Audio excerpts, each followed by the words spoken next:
ఆ దేశంలో పోయి దాడి చేసి వాళ్ళని తీసుకొచ్చే శక్తి లేదు, అధికారం లేదు మనకి. వాళ్ళు మనకు పంపించడానికి సిద్ధపడాలి. దానికి ఒక ప్రాసెస్ ఉన్నది. ప్రపంచంలో ఎంత కుబేరుడైతే అంత ప్రాసెస్ ఆలస్యం అవుతుంది. కోర్టులో అంత గట్టి లాయర్లను పెడతారు, అంతగా వాయిదా వేస్తూ పోతుంటారు. అంతే తప్ప ఇక్కడ వీళ్ళని మనం తీసుకురావటంలా. ఆ దేశంలో చట్టాలు ఉల్లంఘించారు, అక్కడ కోర్టులు వీళ్ళ కేసులు ఒప్పుకోలేదు, కాబట్టి విధిగా రావాల్సి వస్తుంది. అలా చూడాలి తప్ప దీని పెద్దాన్ని మనం ఒక ఎమోషనల్ కోణం నుంచి చూస్తే పరిష్కారం రాదు. సో ఇప్పుడు టారిఫ్లు విధించడం అనేది అమెరికాకి ఏ దేశం నుంచి స్టీల్, అల్యూమినియం ఇలాంటివి వచ్చినప్పటికీ కూడా 25% వాళ్ళ మీద సుంకాలు విధిస్తాము అనేటువంటి ఒక ప్రకటనతో పాటుగా ప్రతి చోట కూడా ట్రంప్ తన మార్కును చూపిస్తున్నాడు అనే మాట వినిపిస్తోంది. అదే సమయంలో పొద్దున ఒక మాట చెప్తున్నాడు, మధ్యాహ్నం ఇంకో మాట చెప్తున్నాడు, సాయంత్రం ఇంకో మాట చెప్తున్నాడు. మామూలుగా ఏంటంటే పరిపాలనలో ఎప్పుడు కూడా విధానం ఏం కావాలని మల్లగొల్లాలు పడుతూ ఉంటారు. కొందరు ఇలా చేస్తే బాగుంటుంది అంటారు, మరికొందరు అలాగా దానిలో ఇబ్బందులు ఉన్నాయి, ఇలా చేస్తే బాగుంటుంది అంటారు, మరికొందరు ఇంకో రకంగా అంటారు. ఇవన్నీ చర్చించుకుని ప్రధానమంత్రి స్థాయిలో, దేశ రాష్ట్రపతి స్థాయిలో, ప్రభుత్వ స్థాయిలో ఇవన్నీ ఈ ఆలోచనలు, ఈ లాభ నష్టాలని బేరీ చేసుకుని పంపిస్తారు. ట్రంప్ ఏమవుతుంది, పురిలో ఏదో ఆలోచన పుడుతుంది, వెంటనే ఆయన దేశాధినేతగా ప్రకటించేస్తున్నాడు. మధ్యాహ్నానికి అది కష్టం అనిపిస్తుంది, వెంటనే మార్చుకుంటున్నాడు. పొద్దున్న ప్రకటించినప్పుడు ఆయన బృందం అంతా వైట్ హౌస్లో ఆయన కేబినెట్ మంత్రులు కానీ లేకపోతే ఆయన ఉన్నతాధికారులు కానీ నేచురల్గా నాయకుడు దేశాధినేత ఆదేశం ఇచ్చాడు కదా ఆయన సమర్థించాలా. మధ్యాహ్నం మాట మారుస్తున్నాడు, మళ్ళీ దీన్ని సమర్థించాలా. సాయంత్రం ఇంకో మాట చెప్తున్నాడు, మళ్ళీ దాన్ని సమర్థించాలా. అంటే ఒక తొగ్గలకి వ్యవహారంలాగా తయారవుతుంది. ట్రంప్ కూడా నిలకడగా, ఎందుకంటే నిలకడగా కొన్ని విషయాల్లో నిలకడగా అనిపించవచ్చు. ఇమిగ్రెంట్స్ ఉండటానికి వెళ్ళలేదు, అక్రమంగా వచ్చినటువంటి ఇమిగ్రెంట్స్ ఉండటానికి వెళ్ళలేదు, అక్కడ కన్సిస్టెంట్గా ఉన్నాడు. మంచి వచ్చేటో పక్కన పెట్టండి. అలాగే మరికొన్ని విషయాలు, కానీ కొన్ని విషయాల్లో పొద్దున, మధ్యాహ్నం, సాయంత్రం ఒక్కసారి ప్రభుత్వం మాట 2-3 సార్లు మారిపోతుంది. అది ఏ దేశానికి మంచిది కాదు. విధానాలు లోతుగా ఆలోచించాలి, తొందరపడి నిర్ణయాలు చేయకూడదు, అన్ని రకాలుగా పూర్వాపరాలు పరిశీలించాలి. వినదగిన ఎవరు చెప్పినా అని చెప్పని మీరు ఏదనుకుంటున్నా దానికి వ్యతిరేకంగా చెప్పేవాళ్ళ మటుకు ఆలోచించే నిర్ణయం తీసుకోవాలి. తీసుకున్నాక నిలకడగా ఉండాలి. ఇప్పుడు ఆలోచించకుండా తొందరపడి నిర్ణయాలు, నిలకడ లేకుండా వెనక్కి వెళ్ళటం జరుగుతుంది. ఇప్పుడు జన్మతః పౌరసత్వం రద్దుకు సంబంధించి చేసినటువంటి అనౌన్స్మెంట్ అది ఏ దిశలో ముందుకెళ్తుంది అనుకుంటున్నారు సార్? అది జరగదు. ఆ దేశంలో కోర్టులు అంగీకరించవు, ఆ దేశంలో రాజ్యాంగం ఒప్పుకోదు. రాజ్యాంగాన్ని మార్చడం ఎవరి తరమో కాదు. అయితే ఒక్కటే అవకాశం ఉన్నది, ఇది సుప్రీంకోర్టు దాకా వెళుతుంది. బహుశా వెళితే సుప్రీంకోర్టు తీసుకోవాలనేది. మన దేశంలాగా ప్రతి కేసు సుప్రీంకోర్టు తీసుకోదు. అక్కడ కింద కోర్టులో దీన్ని ఆపేశారనుకోండి, సుప్రీంకోర్టు తీసుకోకపోవచ్చు అసలు. మన దేశంలో ప్రతి చెత్త చెదారం ప్రతి కేసు వెళ్ళిపోతుంది సుప్రీంకోర్టుకి. అక్కడ అట్లా ఉండదు. ఏడాదికి 100 కేసులు చూస్తారంతే. వాళ్ళు ముఖ్యం అనుకున్నాయి, మిగతావన్నీ అప్లికేషన్ పెట్టి మాత్రం కోర్టుకు తీసుకురావాలి. ఊరికే డాకెట్ షీట్ నిండిపోతుంది, ఇక కోర్టుకు వేరే పని ఉండదు. ఒకవేళ తీసుకుంటే సుప్రీంకోర్టు తిరస్కరిస్తుంది. కానీ బహుశా ఏది ఆమోదించే అవకాశం ఉంది అంటే గట్టిగా ప్రభుత్వానికి వాదించే అవకాశం ఒకటి ఉన్నది. అక్రమంగా తల్లిదండ్రులు కనుక దేశానికి చొరబడ్డట్లయితే, ఏ రకమైన డాక్యుమెంట్ వేసా లేకుండా అలా చొరబడ్డాక ఈ దేశంలో బిడ్డలను కన్నట్టయితే వాళ్ళకి పౌరసత్వం రాజ్యాంగంలో పదజాలం ప్రకారం వాళ్ళకు కూడా ఉంటుంది, ఆ దేశంలో పుట్టారు కాబట్టి. కానీ రెండో పార్ట్ పదజాలం మళ్ళీ కొంచెం సందిగ్ధంగా ఉంది. కాబట్టి దేశంలోకి రావడమే అక్రమంగా ఉన్నారు కాబట్టి అక్రమంగా వచ్చిన వాళ్ళకు, అక్రమంగా ఉన్న కాలంలో పుట్టితే వాళ్ళకి లేదు అని చెప్పాను బహుశా కోర్టు ఒప్పుకోవచ్చు, మనకు తెలియదు. కాబట్టి భారతీయులకి ఇప్పుడు ఈ రకంగా అక్రమంగా వెళ్ళిన వాళ్ళకి ఇబ్బంది అవుతుంది. కానీ 195 మంది భారతీయులు ఈ దేశం నుంచి అమెరికా పోయేది చదువుకున్న వాళ్ళు, నైపుణ్యం ఉన్నవాళ్ళు, ఆ దేశంలోనే ఉన్నత విద్యను పొందిన వాళ్ళు చాలామంది, నైపుణ్యం వల్ల చాలా పూర్తిగా పద్ధతి ప్రకారం వీసా పొందిన వాళ్ళు. వాళ్ళకి ఎలాంటి ఇబ్బంది ఉండదు. మన ఊరికి అనవసరంగా కంగారు పడిపోయేది కంపెనీపోతే అనుకోవడం తప్ప నాకు 100కి వాళ్ళు ఏమాత్రం అనుమానం లేదు. కానీ అక్రమంగా చొరబడిన తల్లిదండ్రులకు పుట్టిన సంతానమైనట్లయితే సుప్రీంకోర్టు బహుశా వేరే స్టాండ్ తీసుకోవచ్చు. సార్ మీరు ఇప్పుడు 95% ప్రాపర్ మెథడ్లో వెళుతున్నారు అనుకున్నప్పుడు మిగతా 5%ని విమానాల్లో ఆ దేశాలకు పంపిస్తుంది. మన భారతదేశం వాళ్ళని ఎలా ట్రీట్ చేయాలి, ఏం చేయాలంటారు? అవగాహన కల్పించాలా? మళ్ళీ అవకాశం ఇప్పుడు ఈ దేశంలో 145 కోట్ల జనాభా ఉంది, 54 కోట్ల మంది పనిచేసేవాళ్ళు ఉన్నారు. దానిలో అత్యధికులు అసంఘటిత రంగం, రెక్కాడితే డొక్కాడిన వాళ్ళు, రేపు పొద్దున భోజనం ఎక్కడ దొరుకుతుందో తెలియని వాళ్ళు. కాబట్టి మన దేశంలో వాళ్ళేదో అక్రమ ఖర్చు పెట్టి అమెరికా వెళ్ళారు కాబట్టి వాళ్ళని ప్రత్యేకంగా నెత్తినెక్కించుకోవడం సాధ్యం కాదు. అందరి పౌరులతో సమానం. ఈ దేశంలో అందరికీ ఏ ప్రయత్నాలు చేయగలుగుతాం మనకున్న వనరులతో, మనకున్న పరిస్థితుల్లో, మనకున్న అవకాశాలతో ఆ ప్రయత్నాలు వాళ్ళకి చేస్తాం తప్పితే వీళ్ళని ప్రత్యేకంగా నెత్తిన పెట్టుకోవడం నేను చెప్పిన మాట రుచించకపోవచ్చు. ఎందుకంటే మన దేశంలో 2 రోజులు కొంచెం ప్రచారంలోకి వస్తే అది ప్రపంచంలో మోస్ట్ ఇంపార్టెంట్ ఇష్యూ. అంటే భారతదేశంలో ఈ కోట్ల మంది భవిష్యత్తు అక్కర్లేదా మనకి? కాబట్టి ఖచ్చితంగా ఈ దేశంలో ఉన్న మేరకు ఆ పరిస్థితులను బట్టి అవకాశాలు ఉంటాయి.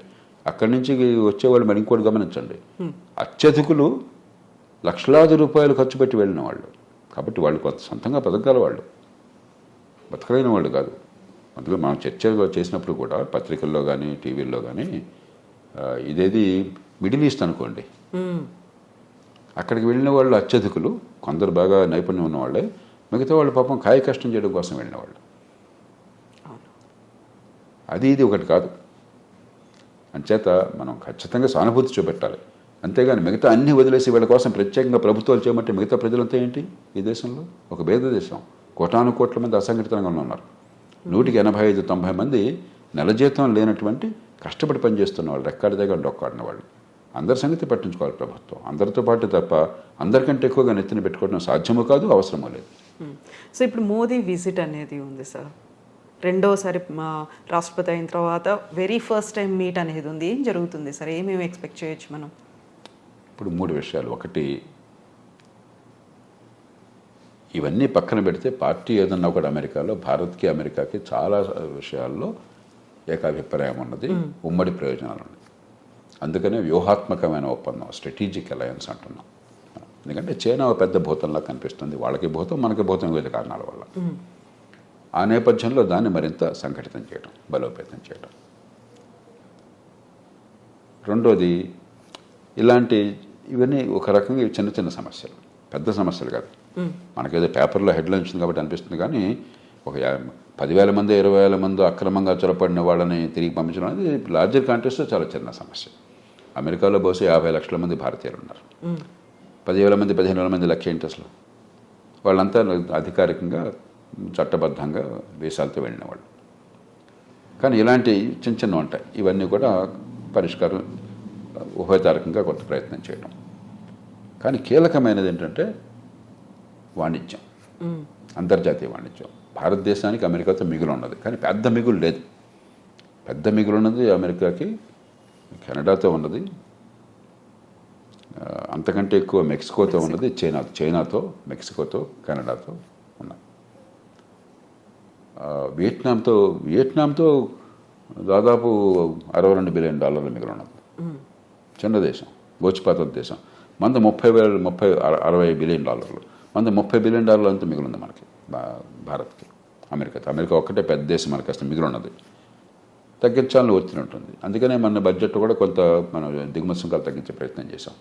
ఉభయతారకంగా ఆయన మనసును గుర్తిరిగి కాస్త ఆయన్ని ప్రసన్నం చేసుకోవటం, అదే మన ప్రయోజనాలను కాపాడుకోవటం.